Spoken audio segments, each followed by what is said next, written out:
15, 16, $18,000 go to China, I mean. Yeah. I'm just going to kick off our session tonight. Delighted to have each of you with us. It's a very special night where we have one of the foremost experts on lean manufacturing and someone who is a veteran of Danaher Corporation with us tonight, and we're just delighted to have each of you here. By way of background, my name is Liz Kroll. I've been in the club for the last 15 or maybe 20 years and currently serve as a trustee. And tonight is really special because actually I started my post-HBS career at Danaher Corporation, which is where I met our guest speaker, Mark DeLuzio. Mark is the founder and chief executive of Lean Horizons Consulting. He's a former corporate officer and vice president of the Danaher Business System, or DBS, where he was the principal architect of DBS, deploying DBS to dozens of operating companies on a global basis. So he's done not just hundreds, thousands, but possibly hundreds of thousands of Kaizens all over the world, including in Japan, where he studied lean principles under the original developers of the Toyota production system. As many of you know, DBS has been credited by Wall Street as a key element of Danaher's success. And Danaher has been recognized as the lean implementer or leading implementer of lean globally. And it has made the company one of the most profitable US stocks over the last 30 years. So for those of you who are stock market mavens, manufacturing experts, and private equity or venture capitalists, you know just how successful Danaher and DBS has been. Mark is credited with developing the first lean accounting process in the United States. So for those of you who are CPAs or accounting backgrounds, you might want to inquire about lean accounting. And he did that at Jake Brake, in the Jake Brake division. Mark has an undergraduate degree in marketing and accounting from Central Connecticut State University. He's got an MBA in operations management from University of Hartford, and he's currently pursuing a PhD in business. Mark, maybe I'll just stop talking and turn it over to you. Sorry for the long introduction and welcome. Thanks for being here tonight. Thank you. I really appreciate it, Liz. It's great seeing you again. And thank you, everybody that's on the line. And I hope I can just, add a little flavor to kind of what we've done with this. But one thing I will say is that whatever it is that we have done can only get better, right? So that's the whole spirit of lean anyway. Never rest on your laurels.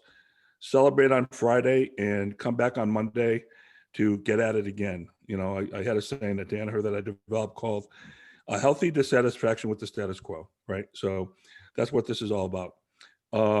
And by the way, contrary to prior belief, I did not do my first Kaizen with Abraham Lincoln. I did it with Henry Ford. Okay, so just to let you guys know, I'm not that old. Okay, so anyway, I wish I did a Kaizen with Henry Ford. Oh my God.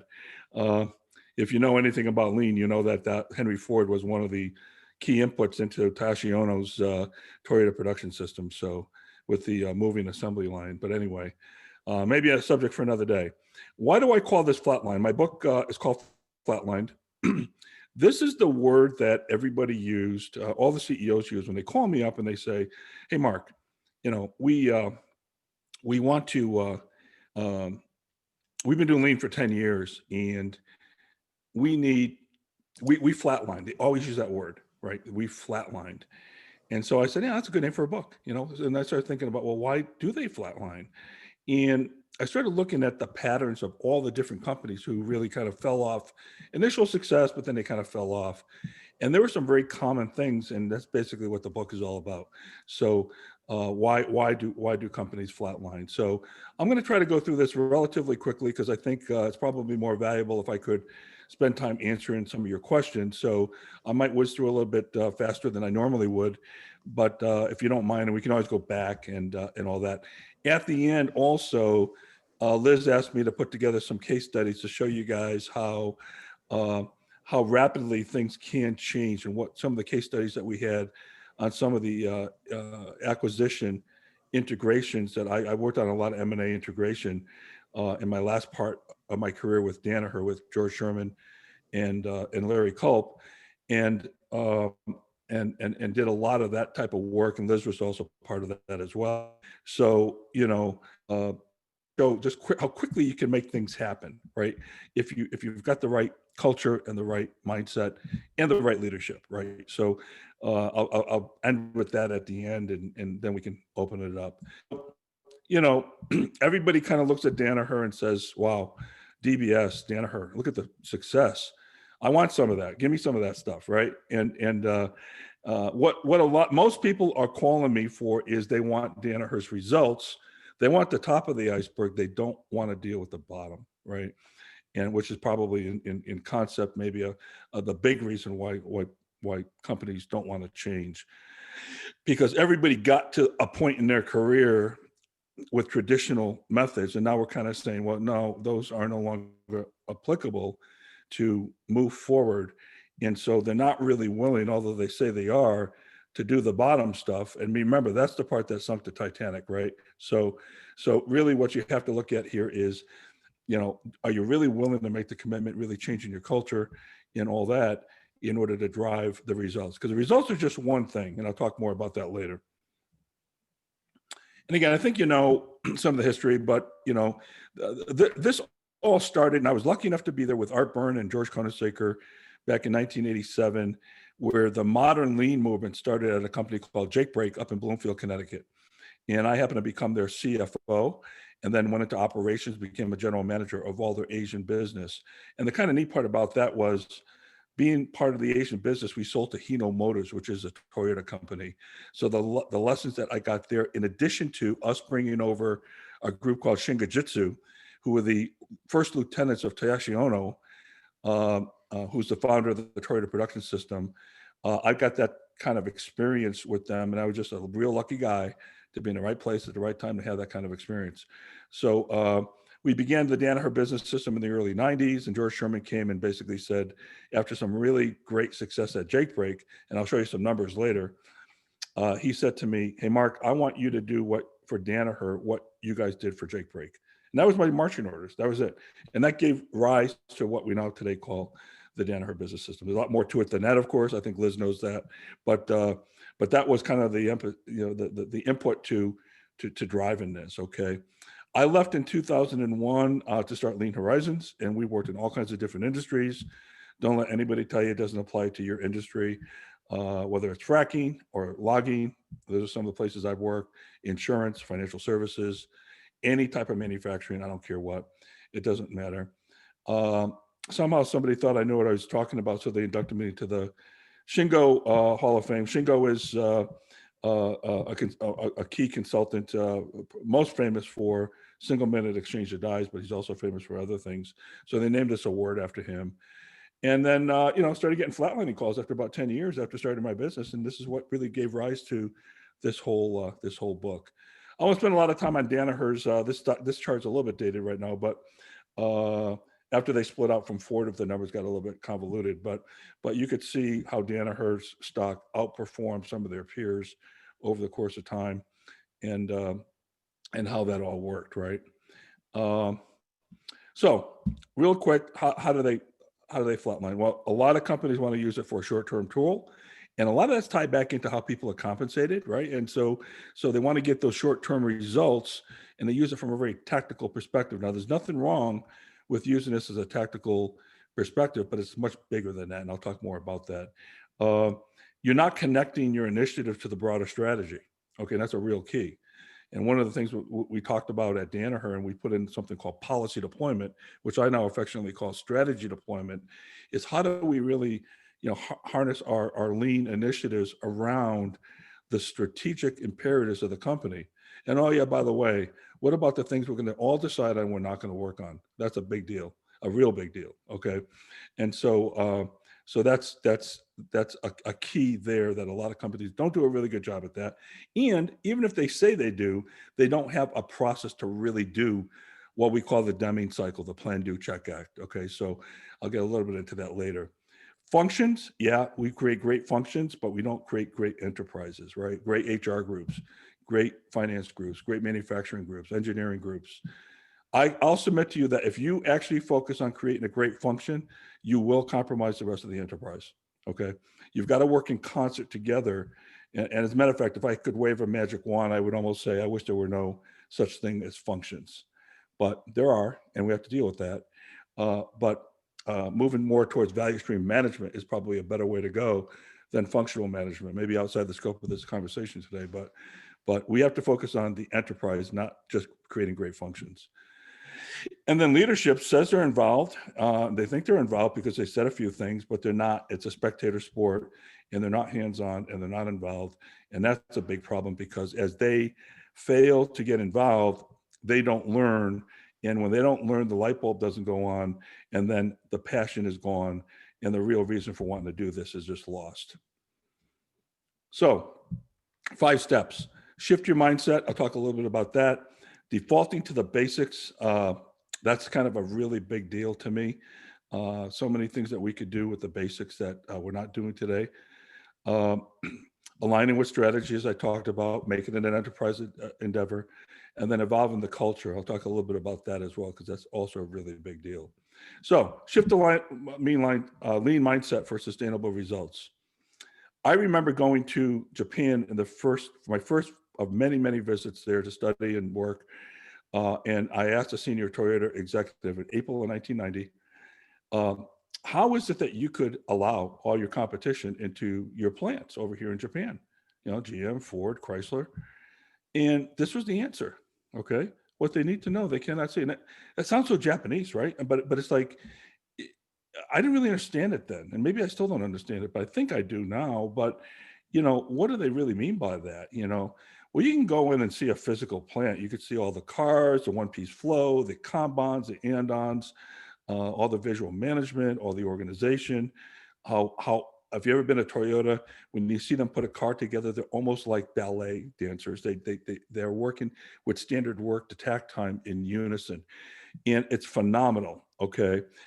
Now, and then also what you don't see is how their design engineering facilitated such a great way to manufacture. A lot of people think the genius is in the manufacturing, and there's a lot of genius there, but a lot of the genius is in the design as well. Okay, so what they need to know, they can't say. So in other words, anybody could put up an andon light. An andon means lamp in Japanese, and when that red light goes on because there's an abnormality, anybody could do that, right? But what happens when that light goes on? That's what you can't see in a plant tour, okay? And the mindset and the sense of urgency around that, and the discipline, right? That's what they meant by that. It's all that invisible cultural stuff, and the attitude and the sense of urgency and the mindset that you can't see. So that's kind of a pretty big deal when he said that to me, and I wrote it down and pondered over many, many years, right? And maybe to some degree, I'm still pondering over it now. The other thing that we really miss is everybody thinks that they're going to focus on the employees, customers, and shareholders. I wrote a paper on this, which I'd be happy to send out to you, called the Lean Trilogy. And obviously, everybody keeps focused on shareholders, right? Shareholder, shareholder, shareholder. And we were no different than that in the early days at Danaher. But we finally figured out, and I went to Honda, of all people, not Toyota, but Honda. And they had a sign on the wall out in Marysville, Ohio, and it said, our priorities are our employees, our customers, and our shareholders, in that order, right? Why was that? Because if we don't take care of our employees, they're not going to take care of our customers.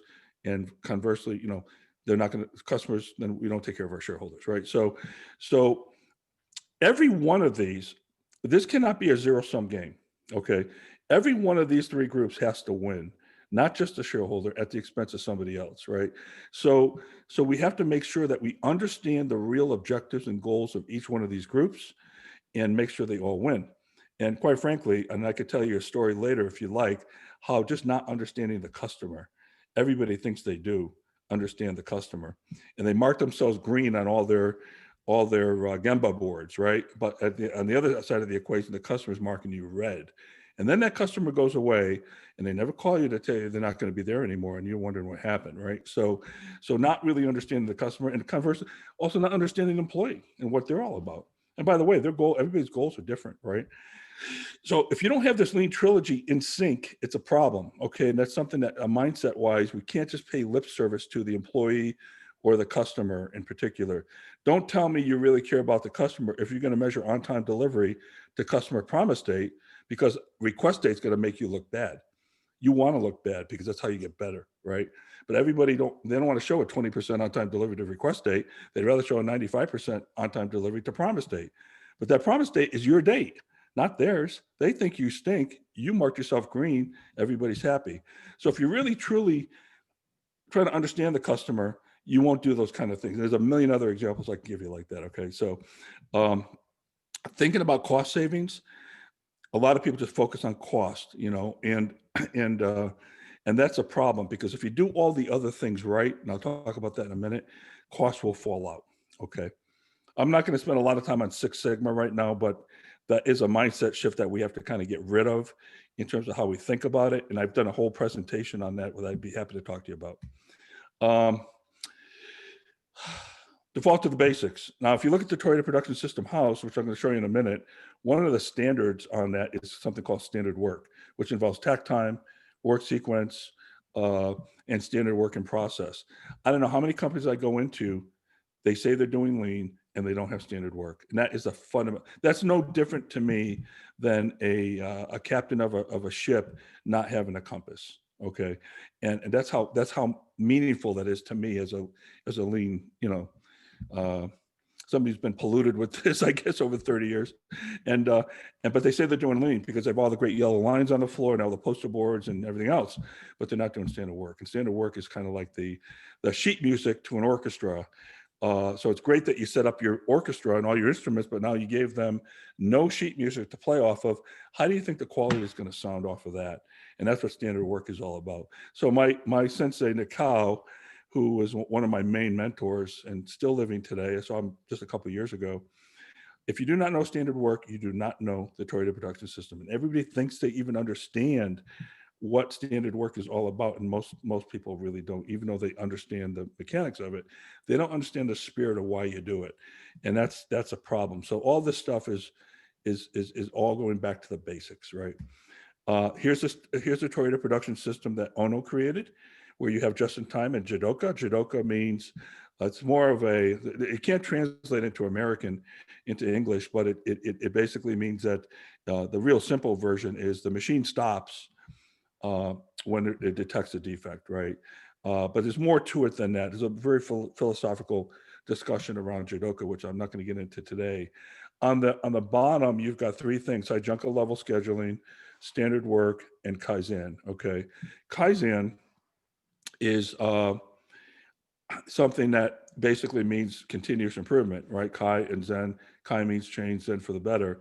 And how do we do improvement events around whatever it is we're working on, right? I don't know how many companies I go into. How many Kaizens are you guys doing this quarter or this year? We do one a quarter. Oh, that's great. So my next comment is, you want to be Mr. Universe, but you're going to go to the gym once a quarter. That's kind of what you're telling me. Okay. It doesn't work that way, guys. Now, I'm not going to come back and say how many you should do. Okay. But one, I can tell you right now, one a quarter is not enough. Okay. Standard work we talked about, and level scheduling. So these things are just missing in so many companies, right? But they say they're doing lean. So I always say, go back to the basics. The problem we got today is my own industry, the consulting industry, has so much pollution out there. You see, when we learned this stuff back in the late 80s, early 90s, and continue to learn, there weren't a lot of companies. There were no companies out there that really were confusing us. Okay, right now you've got Lean Sigma, Six Sigma, theory of constraints, demand flow technology. You've got all kinds of things, and everybody's fighting on LinkedIn all the time about which one's better and all that stuff. And I'm just looking at this saying, man, I'm just so glad I learned it when I learned it, because back then it was easier, believe it or not, than it is today. It's very confusing today. So anyway, default to the basics. Okay. So SQDC, what does that mean? Safety, quality, delivery, and cost, in that order. Okay, it's a hierarchy. All right. SQDC basically says, I am never going to compromise safety for anybody at the expense of trying to hit a quality, delivery, or cost goal. Okay, that's just fundamental non-negotiable. Okay. However, I'm not going to ship a bad quality product to hit a delivery number. And, oh yeah, by the way, if I'm late on a delivery, I'm going to ship it air freight because cost is last on the totem pole. I'm going to save delivery because long-term, that's going to be a better investment than now. If I'm always shipping air freight, then there's something's wrong, right? Because you shouldn't always be in that situation. Many companies, and I won't name them, but you know probably who they are, operate in more of a CCCC mindset, cost, cost, cost, cost. They lip service to SQDC, but it's cost, cost, cost, cost. Okay, and that you cannot cut your way to prosperity. Okay, so if you only focus on cost, you're going to lose. You will definitely lose. And in 10 years, if I'm still around, I'll get your call and you'll say, Mark, we flatlined. Okay, relate back to real life.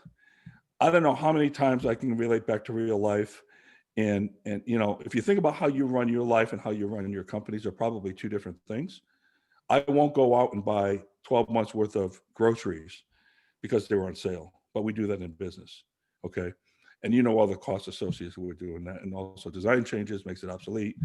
I will not shop in Los Angeles if I live in Chicago because I got a better deal. Why do we go to China?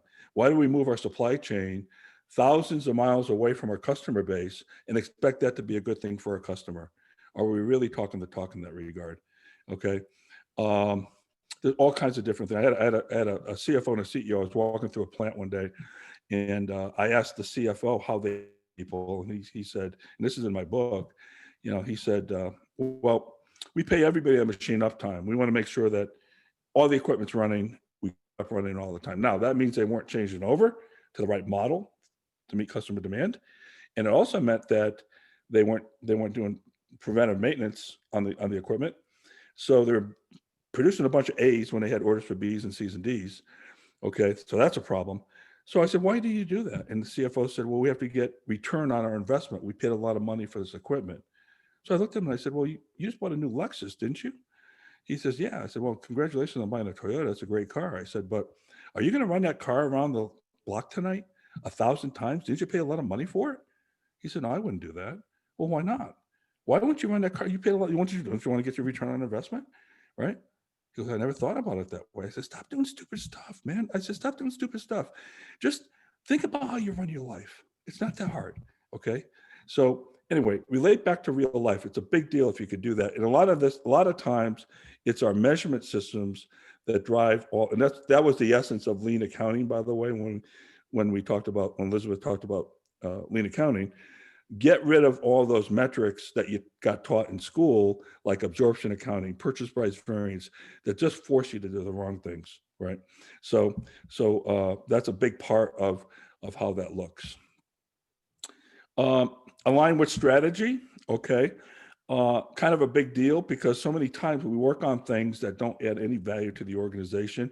You can't change everything overnight. So as much as I would like to have a very well-run mailroom, that's probably not strategic, okay? And I'm not saying you don't Kaizen the mailroom and you make it work efficiently and all that good stuff, but come on, guys, there's other things that we can look at, and many times we don't really understand how bad we really are because we are in our industry the tallest guys in a pygmy village, and we're only 4 feet tall. Okay, so and then Shaq O'Neal comes into the industry the next week, and all of a sudden, oh my God, what's going on? I'm now going to lose, right? And so, not recognizing how bad you are is the problem. And Taishi Ono had a great saying that my mentors would always tell me: "No problem is the problem." Okay, not the fact that you have a problem. The fact of the matter is you don't even know you have the problem, and that's a big deal. Okay, so no problem is problem. Okay, so aligning this with strategy, and this is what strategy deployment is all about, and policy, what we call policy deployment at Danaher. We learned this from the Japanese, and it took us about 4 or 5 years to get it where we thought it was in pretty decent shape. There were some struggles at the beginning with it, right? And there's all kinds of issues with strategy deployment. For example, really delineating between what you call daily management and strategic objectives. And I see some of the things on LinkedIn now and some of the books that are out there on this subject, and I just cringe because when it says, well, everybody needs to be involved in the strategy. No, that's not true. Okay. The janitor needs to be part of this. No, I'm sorry. I love the janitor. I will go out and have a beer with him, but no, he is not. And why isn't he?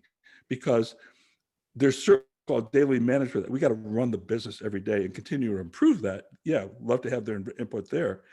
But there's only a select few people that are going to really drive the key processes that are going to transform the company. Okay. So the business still has to run. You still have to come in and hit the green buttons, turn on the lights, and put out product or service or whatever it is that you do. And that is a subject for continuous improvement. But, I always said that with the strategic deployment process, you should probably focus around 70% of your Kaizen efforts on strategy and maybe 30% on what I call daily management. Okay. So many times people want to do strategy deployment, but they don't even have a strategy. They don't know what strategy is. And, you guys coming from Harvard, I think you probably have a better sense than most about what a good strategy is. Okay. But without that strategy, it's not going to matter. Okay. And there's a lot of people out there like Art Byrne, who's my mentor, who wrote the foreword to my book. He says, hey, lean is a strategy. And I would tell Art, yeah, I agree 100%, because even in a commodity business, which I'll show you later, you could drive lead times and you could drive quality and take share, even on a commodity, and even maybe get a little price. And the nice part about that is the sales guy going in now doesn't have to talk about price on a commodity. You can talk about how good they are with the lead time and delivery and stuff like that, right? Quality. So basically, yeah, lean is a strategy, but it's not if you're selling buggy whips or if you're selling cement life preservers, right? I always like to use that example. So no, you've got a bad business strategy and you're going to lose. I don't care how lean you are in making cement life preservers, right? You've got a bad business strategy and you've got to fix that. Okay. So anyway, this was a game changer, Liz, at Danaher when we put this in the early 90s. And I started it at Jake Break, and then took it into the DBS office when George Sherman brought me in to do that. And this was a defining change in DBS. This is a big deal, a real big deal. Okay. And the people who could do this really well, what's that? Just to chime in, I had done so much work with strategy deployment and strategy planning at Danaher.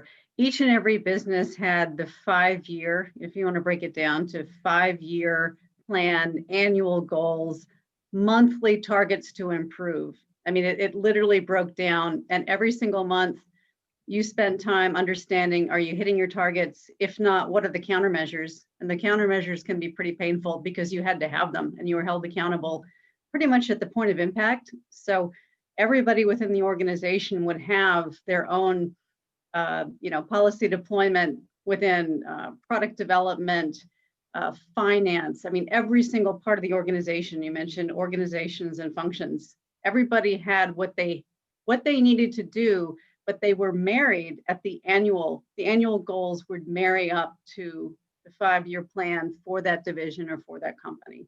Yeah. It wasn't a functional, hey, finance, show me your breakthrough, engineering, show me yours.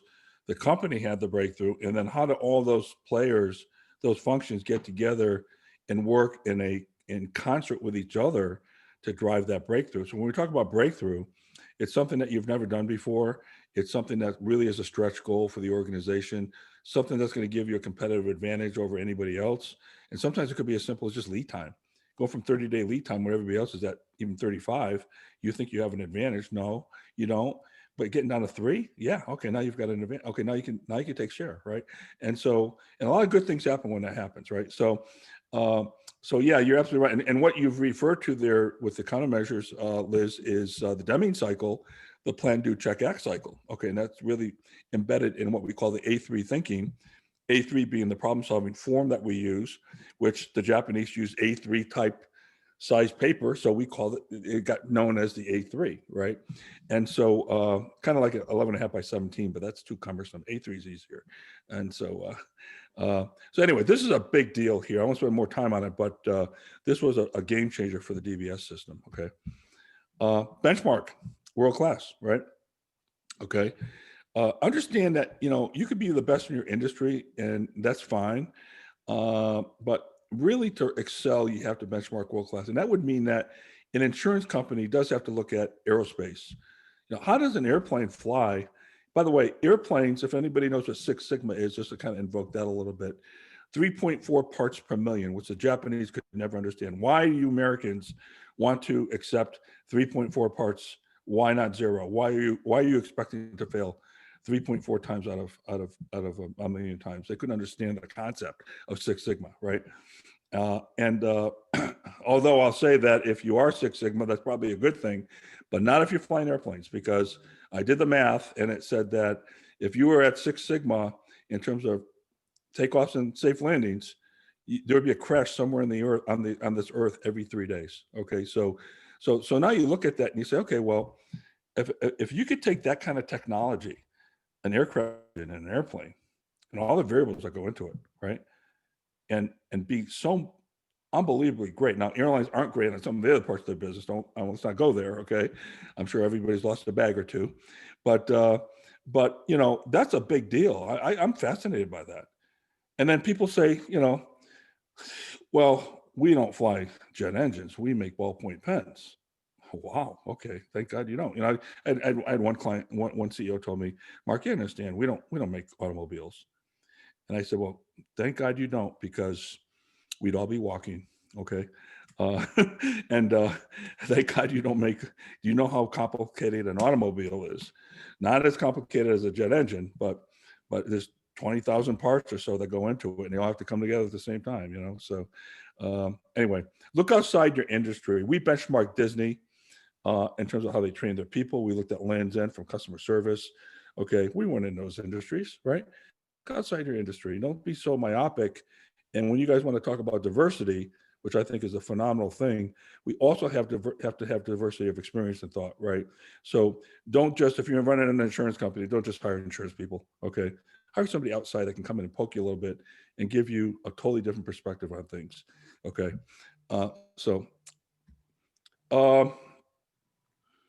We talked about breakthrough, right? I'm not gonna spend a lot of time on that, but you know, I always like to use we were just talking about astronauts before this call started, and you know, when John Kennedy said, you know, we're gonna put a man on the moon by the end of this decade and return him to Earth safely, and unfortunately, he didn't mention women at the time, but he mentioned men. But anyway, we did do that with a few months to spare. That was a breakthrough. We didn't know how we were going to do it. We didn't know, you know, anything about how we're going to kind of figure it somehow. But you know, that was a breakthrough. Okay, and he gave you a timeline. Okay, and the neat thing about breakthrough is that so many other breakthroughs came off of that. Okay, and that's what happens when you do breakthrough in your company. There's a lot of other breakthroughs that kind of, you know, radiate off of those first breakthroughs, right? Although I did have a guy in Germany argue with me when I did this over there, when I worked for Danaher at Henksler, Liz, and he said, I do not believe you guys went to the moon. So I said, okay, we're going to put that in the parking lot. We're not going to discuss that today. So here's an example of what I ran as a head general manager of the Hino business and the Asian business. Our new product development cycle was 72 months for a Jake brake. A Jake brake is a product that goes on a diesel engine. Hino Motors, which makes diesel engines and trucks, they were developing new diesel engines in 18 months. We were at 72. Guess what our breakthrough was? You see how this ties in now? We didn't go out and say, hey, let's just go and do lean in that part of the business. We said, no, we have to do lean now on the new product development cycle, and we have to move from 72 months down to 18. Okay, which we did, but you know, believe it or not, by the time we got there, Hino was already at 16. Okay, they don't sit around. All right, and people used to argue me all the time. Hey, Mark, give me a world-class number for inventory turns. I don't know. I don't have that. I don't know what it is. I said, and I don't want to waste time talking about it. Okay, well, what's world-class? I don't know. All I know is you're not. So get back to work. Okay. And by the time you get to whatever we agreed to, it's going to change, just like this one did. Okay. But what we did here is we aligned our lean efforts around the new product development cycle. Okay. And we actually used a tool called single minute exchange of die, which you use on a machine or in manufacturing to learn how to change out the dynamometer, which is the big engine that we run our test on. Okay. It was taking 3 weeks. We got it down in 1 day. 1 day still stunk, I thought. I was still not happy with that. But we got it down in 1 day because we had 15 products going on. We had 500-hour tests, and it was a long line getting into that test cell, right? So that was a big component, not the only thing we did. There are a million other things we had to do to get to 72 months down. This was a big one. And the point I want to make here is that we tied our lean Kaizen efforts back to our strategy. Okay. And our strategy in this case was 72 months down to 18. And we would not have played in Asia, and definitely in Japan with Hino, who's they're an unbelievable customer. We would not have played there if we did not do this and tie our efforts back to our strategic imperatives. Okay. Now, one other story about Hino, I think I told Liz this the other day, is that, I thought I understood the customer. So I took over, I was part of the product development process and setting up the manufacturing. And there's a process called 3P, production preparation process, what Nikao is the world foremost expert on. He's called the father of moonshine.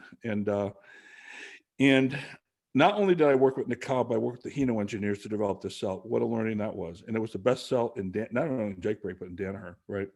One piece flow cell, 0 defects. I mean, we had Pokeyoke, which means mistake proof, Jidoka, which means detect a defect. We had all kinds of different things, one piece flow cells. And I was shipping from Bloomfield, Connecticut to Hino Motors in Japan, in Hino City, 100% on-time delivery to request date, 100%, 0 defects, 0, okay, no warranty, okay.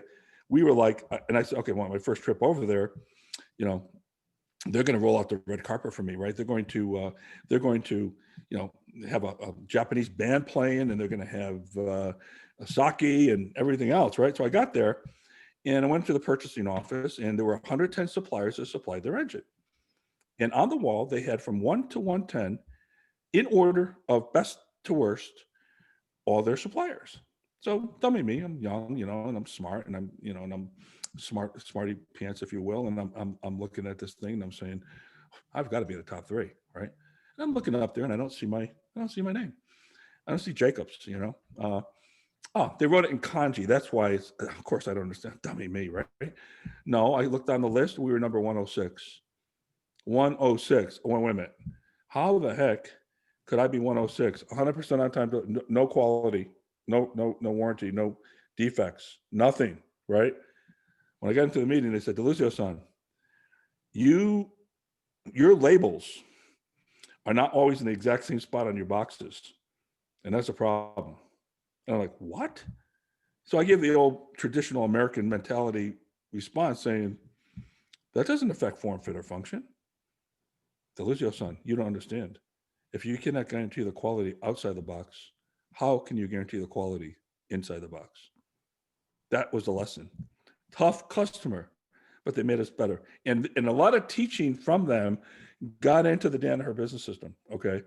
I mean, if you ever do business with Toyota or Hino, or any Toyota-related companies, they'll be a pain in the butt, but they will make you better. We were 106 because I didn't get on. We put our labels on by hand, and they weren't always in the exact same spot, like 1/4 inch down, 1/4 inch over. They didn't care what it was. They wanted to be in the same spot all the time. When I go back to standardization and standard work, that's what we're talking about. So I got me down to 106. Now, the good news was there's 4 more people that were worse than me, but I was like, so great quality and great on-time delivery are just entrees to do business with them. That's how tough they are, okay? And that's what I mean when you benchmark, all of a sudden you start saying, oh, that's a different universe than what we're used to here, Anyway, I said, 70% of your lean initiatives should focus on your strategic breakthrough objectives. Is more about, I wrote a paper on this too, Liz, that I can send out to talk exactly about this, okay? And I'll get that out to you too. Again, make lean an enterprise endeavor. The whole business about harnessing the ideas of your people is kind of a really big deal. And, leaders have gotten there because they seem to have all the answers, and they're always the smartest guys in the room anyway, because they're the leaders, right? And we don't ask employees and people closest to the ground to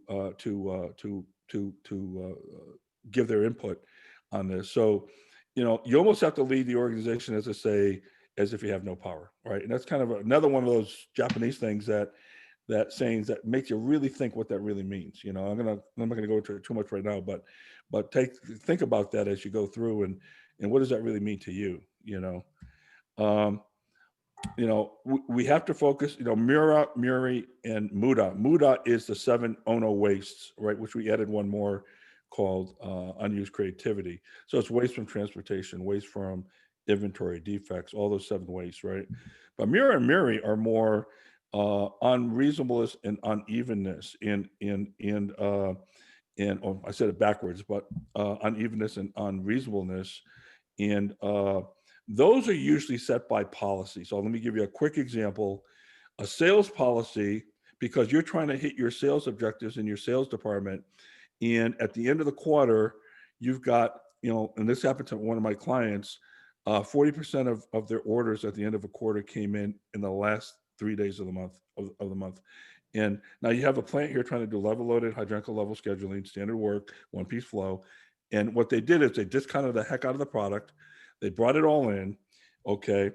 They forced the customer to take inventory they didn't need, but because the price was so great and how they got measured with purchase price variance, it was a good thing for that guy who's buying it. Okay. We violated a couple principles there. One principle was the spirit of just in time, where we only make it when it's needed. Well, it wasn't needed, but now it's going to sit on his shelf. Okay. But the sales guy won. And I said to the CEO, hey, your sales group, he got his cruises and he got his bonuses, right? Meanwhile, we incurred a bunch of costs and we also discounted the top line. So we lost on both sides. Margins got squeezed on both sides, right? And so I said, the enterprise lost, the function won. So that's what I was talking about earlier. Mura and Muri are typically policy driven by leadership, okay, that causes all these crazy behaviors, okay? We have to look at how do we Kaizen the enterprise, not just a point. When I say point Kaizen, that's going into one area of the business and just making an improvement in a cell, in a department, wherever, right? Enterprise is a lot more collaborative. Like if you put a sales and operations planning process in, you have to involve almost every function of the company, right? And that's tough because now you've got to convince the production guys that MRP can't be driven. You have to do single point scheduling.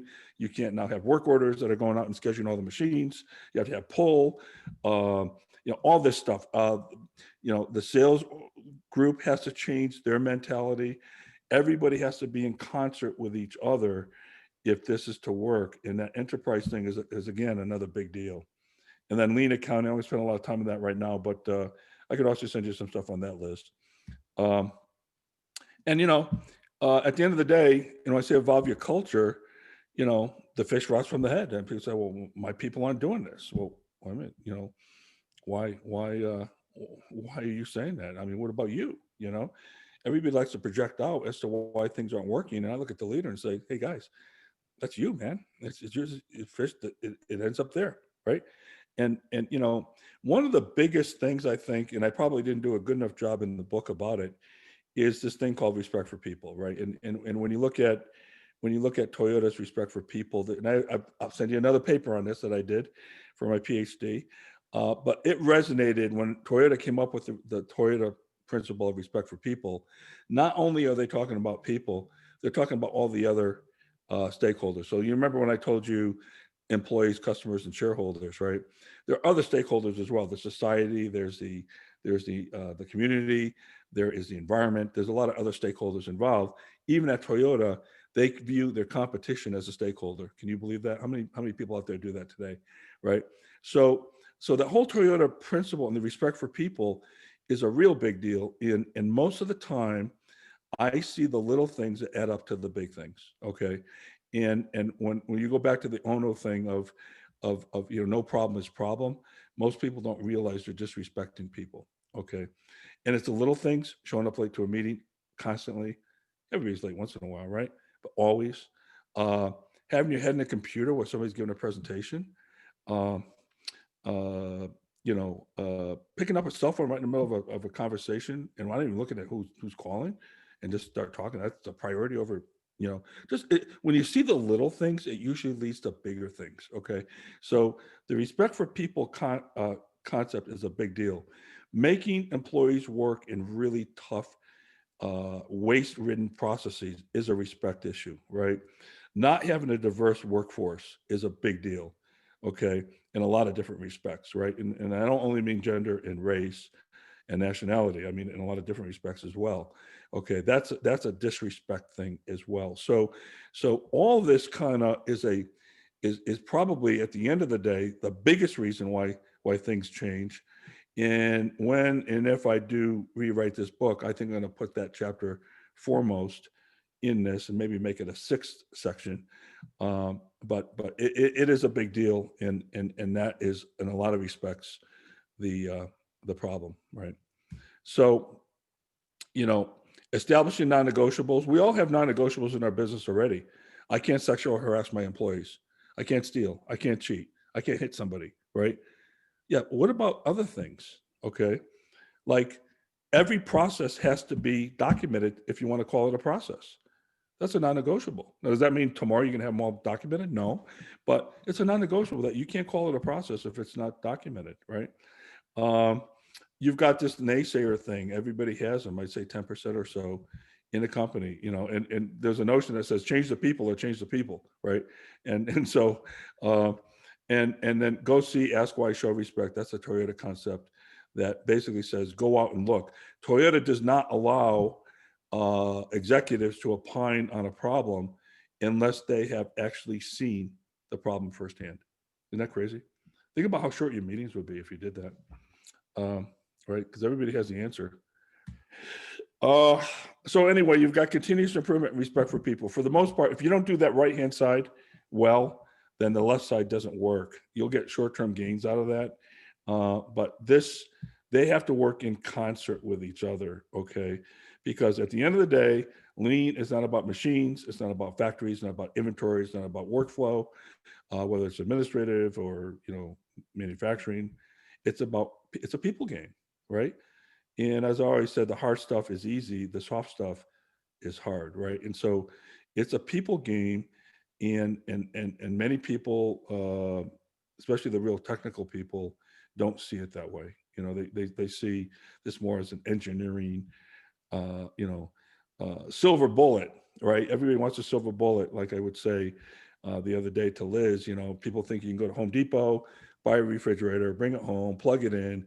30 minutes later, you have cold drinks. Everything's done, right? That's not how this works. And so, but a lot of people do think there are silver bullets out there, and a lot of consulting companies are out there selling silver bullets. It's getting back to basics and doing the hard work. That's what's going to get you there. Okay.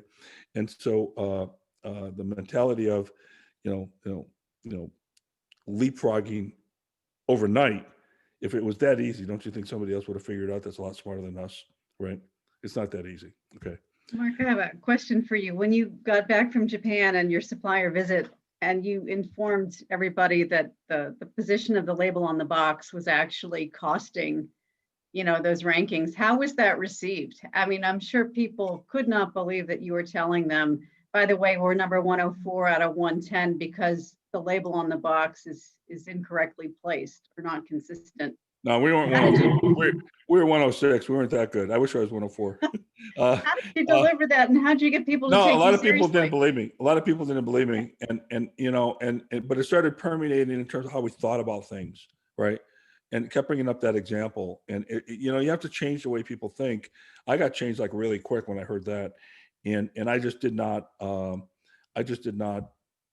wasn't believed a lot. A lot of people think I was just BSing them, and like, no, this is true. Look, and so it started making us look at things a lot different. Like, for example, if I drew a yellow line on the floor and my skid was over by 1/4 of an inch, I would call people on it. And I'd say, well, why didn't you draw the yellow line on another? That's just because this is all about discipline, Liz. That's what this is about, right? Discipline's a basic. And if you don't have the discipline in anything you do, you're not going to do well, right? And that's what they were trying to drive for us, really. The way they were trying to drive how we think. They probably didn't care about the labels, but they were trying to drive our thought process. Yeah, I think the point is what. Yeah, and that's what really drove that. So, getting back to this, I know I went a little bit longer. I said I was going to do this shortly, but I'll be willing to stay on longer if you guys want to. So, these are some of the key stakeholders in the RFP principle. And last but not least, when you have all these principles and values in your company, if you go to anybody's website, they all have them, teamwork, communication, customers first, all that stuff. If you don't have a fundamental process underlying those principles, I'll give you one quick example.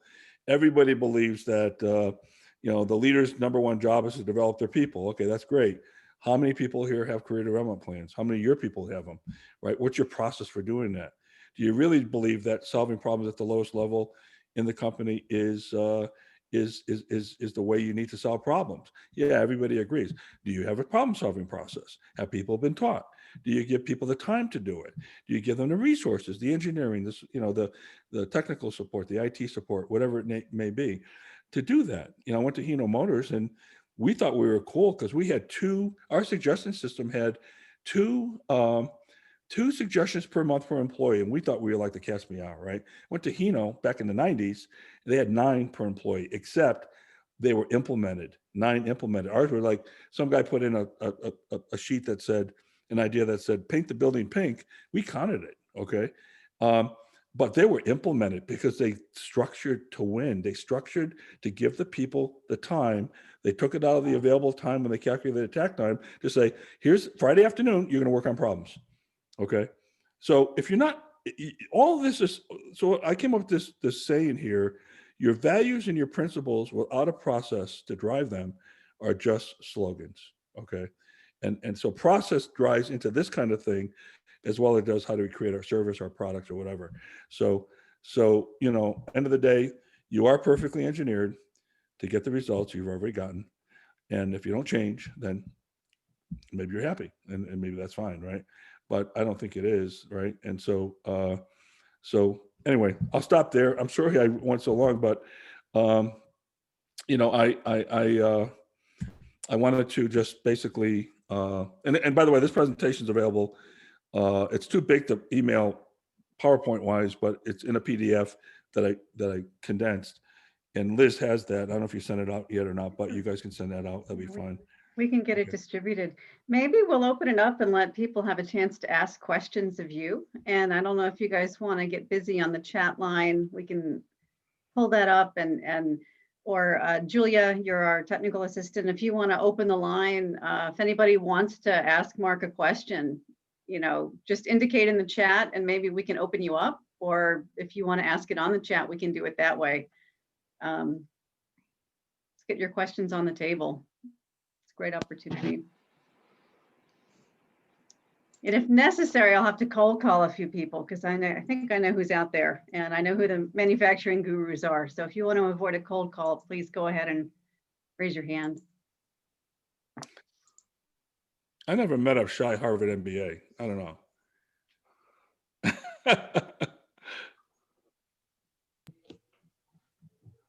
Well, this is Jim Schaefer. I was very impressed at the beginning of the presentation because a number of times I actually got very good jobs as a result of flatlining, where companies would come to me and say that, hey, we've been doing this Kaizen and we've got this Kaizen event in Louisville, and we've got this one in Charlotte, et cetera. And we want you to replace the person that's had all these Kaizens.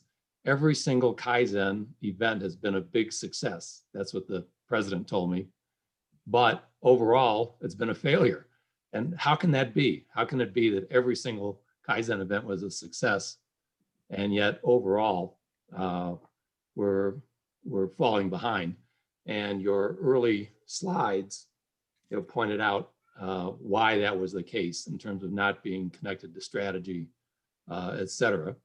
So I just wish that more senior managers, had viewed lean as not just a spectator sport. So, and I particularly appreciate your emphasis on the employees, in that if you have what I would talk about was actually, let's not institute lean. Let's go beyond lean to some extent by having every individual responsible for improvements. And what I did was to guarantee that every suggestion, or anything that what I would call a logical work group came up with as an idea, I guarantee that they would have all the money they need to implement it, and as long as it met, safety, quality, other guidelines, and it could be implemented within 90 days because we had so many opportunities for improvements. We could do those, I'm sure, in 90 days, and had to have a payback of a year or less. And people say 2-year paybacks are pretty good. And I said, yeah, but 1-year paybacks are better. And we'll have so many 1-year paybacks, we won't have time to get to the 2 years. So it did end up resulting in, I could not even read all of the improvements that were being implemented each month. I just passed around an empty folder. There was a 1-page form, and it really worked. And as a result, we were able to save, I guess, in total, about 2,500 high-paying manufacturing jobs in various industries. So I appreciate the presentation quite a bit. I appreciate that. There's a couple comments about what you said, because I'll tell you a quick story. When I took over as CFO of Jake Brake, I took the 1 year's worth of capital appropriation requests, what we call CARs, and on each one there's a box that said annual savings, and when I added all those boxes up for all the CARs for that year, the number was greater than our cost of sales. Okay, and so I said, okay, we've got an accounting problem here. Okay, we're somehow we're not, and that was a problem. But the one thing I'll say about payback is, be careful with that. Okay, if you're looking to cost justify everything you do, I'll give you, again, I'm going to go back to real life, right?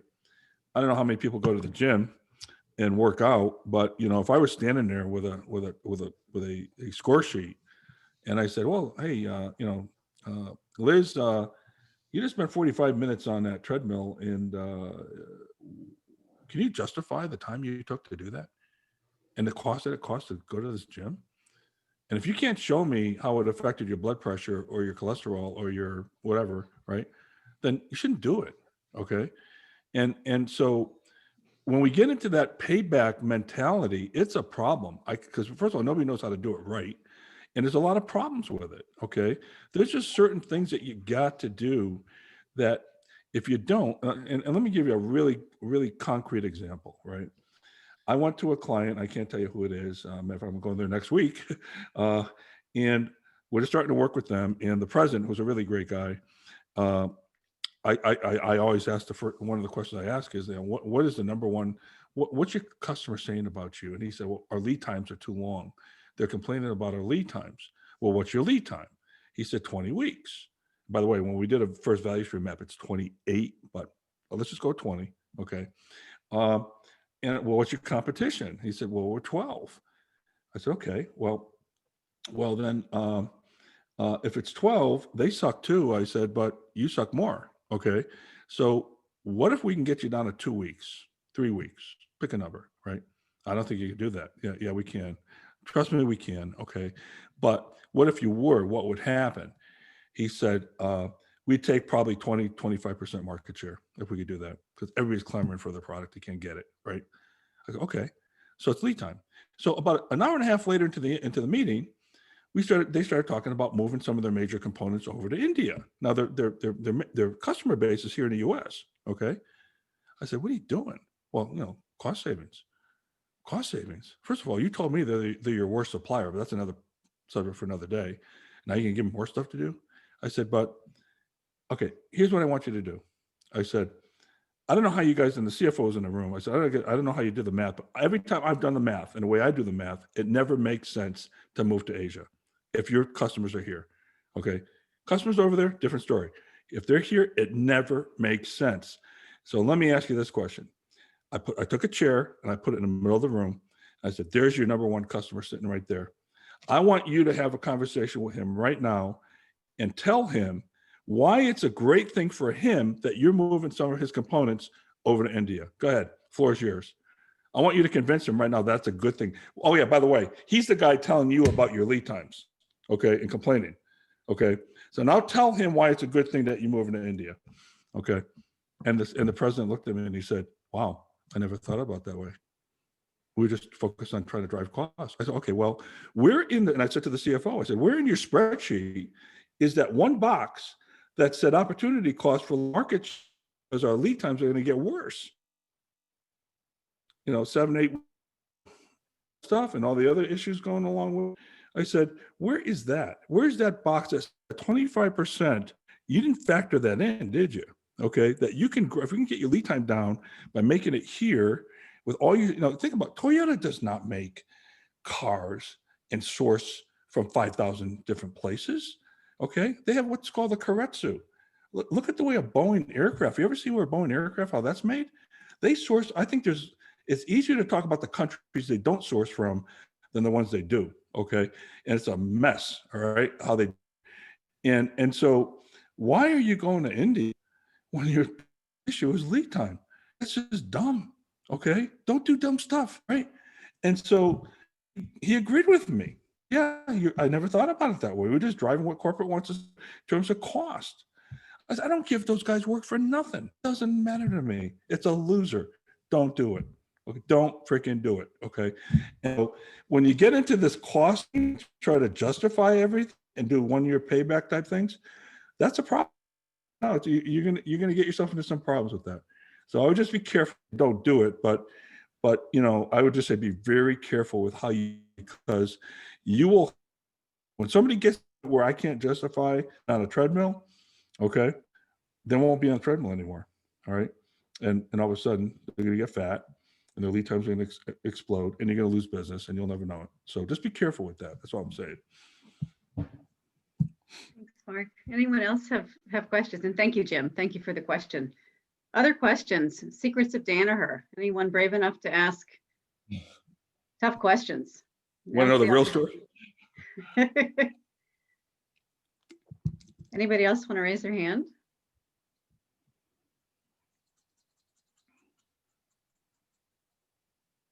Going once, going twice. Julia, anything in the chat? Oh, please go ahead. Someone, go ahead. This is Jim Schaefer again. Maybe I will emphasize the employee brain power issue, because it was always good that I told everybody, hey, you know more about this than I do.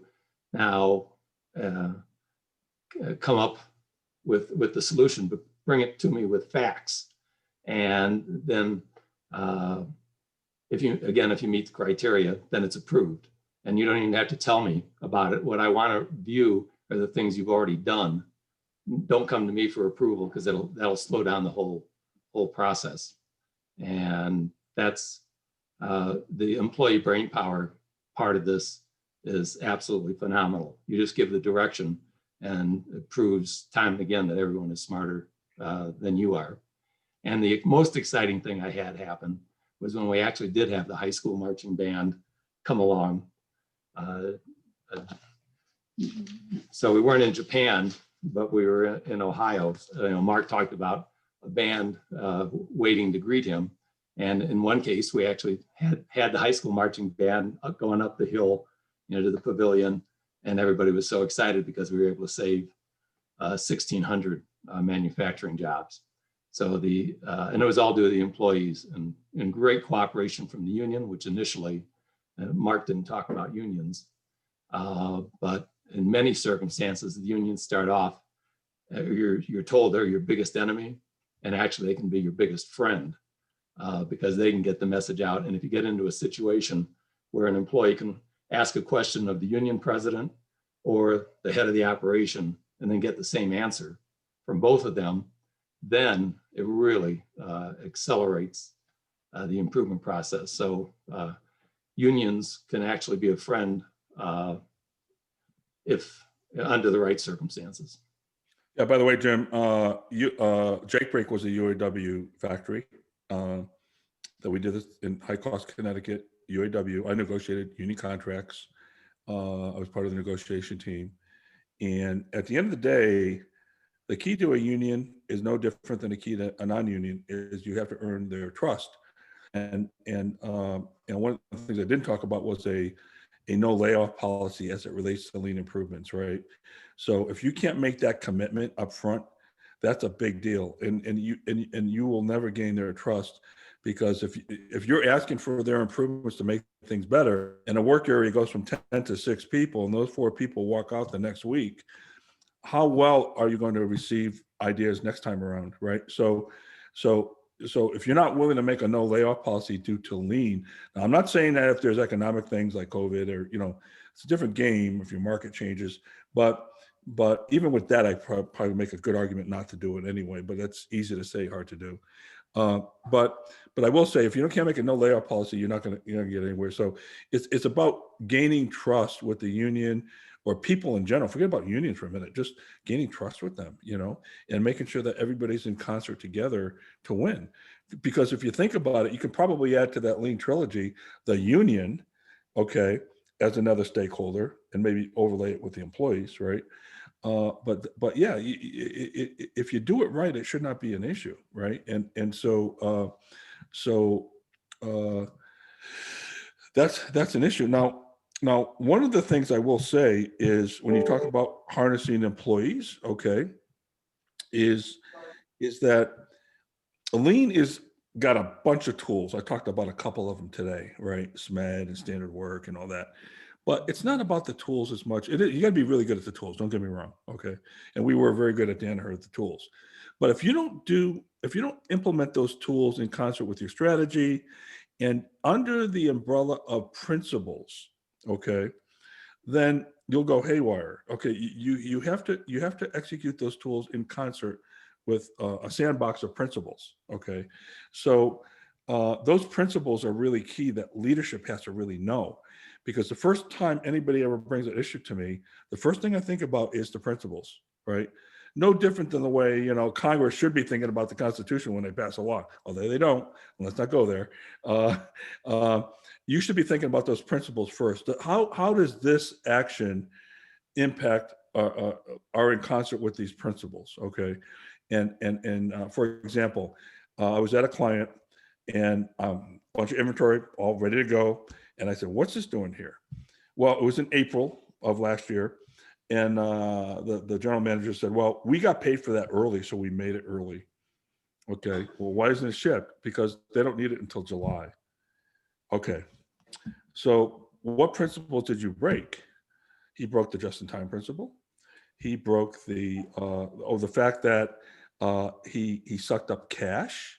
The fact that he was shipping 70% on-time delivery to the promise date, not request. And so he stole capacity away from a live order that was needed today. Okay. You go down the list, he broke a bunch of, and oh yeah, by the way, what happens when the design changes and the customer calls you up and says, oh, we can't use that part anymore because we changed the design, right? So he broke all kinds of rules, okay? So had somebody said to me, and I was running that plant, we want to make this today in April because we're going to get paid for it, the answer would have been no. Okay, no. Okay, for a lot of different reasons. But if you don't act in accordance with principles, then that's when you get yourself in all kinds of different problems, right? So tools are great. And I use the example that I built 2 houses in Connecticut, same materials, same tools, okay? Totally different quality levels. Why is that? Why is that? Why are the quality levels so different in one house? They use the same saws and hammers and they use the same materials for the most part. But one house was great. The other one was awful. Okay. Why is that? It's not the tools, it's the people, right? My contractor, I'll give you the example. George, my contractor for the good house, Mark, I don't like that there. I'm going to fix it. George, don't worry about it. I'm not worried. I don't care about that. No, I don't like it, Mark. I'm going to fix it. It's not going to cost you anything, so I'm going to fix it. I don't like the way that looks. Okay, George. Right. The other guy, his name was Lloyd. Hey, Lloyd, I'm the customer now, right? I don't like that. Everybody has their opinion. That's the answer, though. That's the answer I get. Okay. Totally different attitude. Okay. It's not about just the tools. You got to be good at the tools. It's about mindset, right? And that's what they talked about. So. That's great. Mark, maybe one last question, if no one else has a question. Speaking of mindset, help us understand how Danaher could use DBS for acquisitions and rapid acquisition integration? What was some of the magic there where they could actually start demonstrating results quickly? Well, I do have this presentation. Real quick, I'll take you through, if you don't mind, Liz, and I could show them that. Do I have to share the screen again, or can you see my screen? Oh, no, Everyone has just a couple minutes to hang on. Okay, I just want to go real fast. I'll show you one case study. And I'll send you this out. Oh, you have this already, so you can send this out. But this is sample case studies. What I wanted to do is kind of give you guys a little bit of this. This is, by the way, this is Jake Brake, again, the birthplace of the modern lean movement. Again, I was lucky enough to be there. And I'll show you these numbers. I'm going to talk to them a lot here, but we talked enough about Jake Brake. But you can see some of these are 10-year changes, but so many changes happened in the first couple of years, which is why George Sherman came to me and said, hey, do this for the rest of Danaher, right? We just knocked the cover off the ball because we were dying as a business. Our patent expired, and we were going to go out of business the way we were operating. So you could see that. Okay. Then Fluke Instruments, and this is one I worked with Larry Culp on. You could see. I'm going to go right to the. Let me go right to the data. These are some of the major product lines. You could see the kind of changes that we made in relatively quick fashion. Okay, so you could see floor space reduction, inventory reductions, productivity, walking distance, all kinds of stuff that we did. And this all happened within the first couple of months of owning the acquisition. Okay, there's another, it's the 80 series. And we took that business that was 500 million. In 12 to 18 months, it was 600 million. And we took the operating profit from 4% to 18. Okay, so that was Fluke. It was our biggest acquisition at the time. And it was funny because Fluke thought they acquired us. And but Fluke is now that's where the corporate headquarters for Ford is. Okay, with Jim Lico. Okay, and so there's a lot there. And then Delta consolidated the picture within the first 3 months of running that plant. All those truck boxes that were piled up on the left, you can see what happened on the right. Okay, and again, it's like question everything here. Okay, just ask basic questions. And the best question you can ask as a leader is why. And so when I walked through and I saw all these truck boxes, I said to the VP of operations, and Tom Joyce and I were walking through because Tom was the president of this group, and Tom became the CEO of Danaher later on. And Tom and I were walking through, and I said to the operations guy, "Hey, why do you have all this inventory on the floor?" He said, first thing he said, "You got to understand blow molding." Okay, blow molding. Okay, tell me about blow molding. Well, when the part comes off the mold, it's really hot. It's got to cure for 48 hours. Really? That's interesting. I said, okay, 48 hours. That's a convenient number. Okay, can it cure for 47? And can you get away with it? He goes, yeah, that should be fine. I go, what about 46? What about 45? What about 44? I said, I'm gonna keep going until you tell me stop, right? He didn't know, right? Anyway, long story short, I said, look, get your quality guys, get your engineers, study it, find out how long it really does have to cure. So they came back on Thursday of that week and presented to us. And they did a presentation. I could have killed them. I don't want a presentation. Just tell me the answer, Anyway, they said, Mark, you were right. It doesn't need to be 48 hours. It needs to be 20 minutes, okay, not hours. And so we stopped the production they had more than 48 hours, by the way. And we just didn't produce for like a month. And we cleared all this stuff out, cleared out the floor space, brought the assembly down to the molder, created one-piece flow cells with standard working process. The cure time was only 20 minutes. Put our standard whip in place, standard work, the whole thing, and this thing just took off. And that's so now you've got floor space to bring in new acquisitions, and that's how we did it, Liz, with Danaher Controls in Elizabethtown, which was under Larry. We brought in maybe 8, 9, 10 acquisitions into the same floor space. Okay, so you could see quality. Okay, you could see this is only in 9 months, the changeover time. You could see the past due and on-time delivery, okay, in a year's time, how we got that to customer request date, not the promise date. You could see, okay, so here's West Instruments, okay, how we got their lead time down to 3 days. They thought they had a competitive advantage at 25, and they didn't. Their productivity, Okay.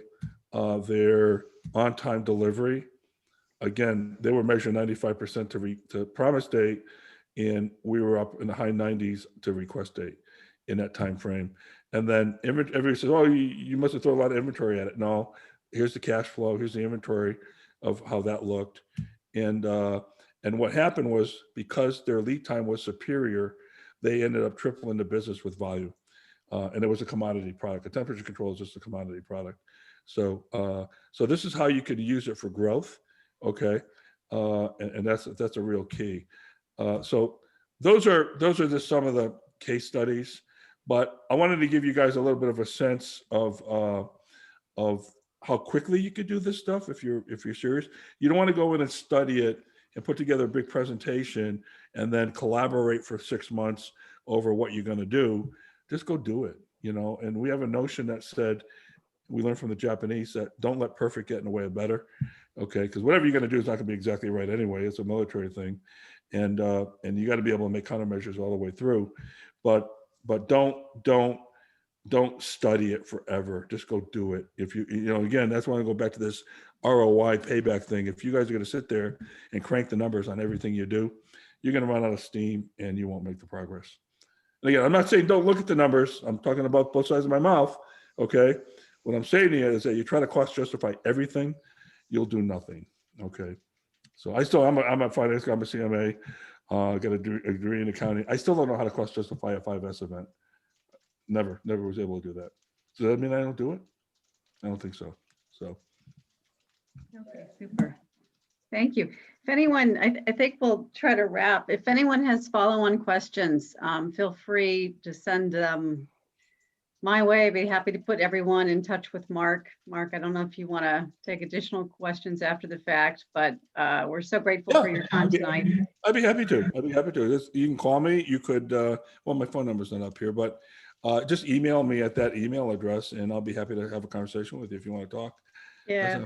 So, yeah. And certainly we recommend your book if we can't end without, pushing the book, but it's actually a great read and it's very insightful. So I would certainly encourage everybody to pick up a copy. And if you have any additional questions, let us know. But thanks for your time this evening. We are so appreciative. And next week, I believe on the 4th, we're hosting Carrie Jaros and Gojo. So the Gojo story is happening.